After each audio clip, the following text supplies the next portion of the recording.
હું પંડ્યા આરતી, આપ જોઈ રહ્યા છો સ્પાર્ક ટુડે ન્યૂઝ।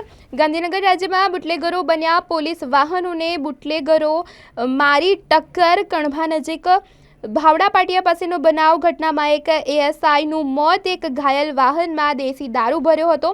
રાજ્યમાં જાણે કે બુટલેગરો ફરી બેફામ બન્યા હોય તેમાં કિસ્સા સામે આવી રહ્યા છે। ત્યારે ખેડાથી અમદાવાદ તરફ આવતી દેશી દારૂ ભરેલી ગાડીની રોકવા જતા પોલીસને પીસીઆર વેન दारू भरेली कार टक्कर मारी। कणभा पोलीसनी माहिती मळती अनुसार हाईवे परथी आवती देशी दारू भरेली कारने रोकवाना प्रयत्नो करवामां आव्या, परंतु दारू भरेली कारे पोलीसनी पीसीआर वेनने टक्कर मारता कणभा पोलीस मथकना एएसआई बळदेवजी नीनामाનું મોત નીપજ્યું છે, ત્યારે અન્ય 2 પોલીસ કર્મીઓ ઘાયલ થયા છે।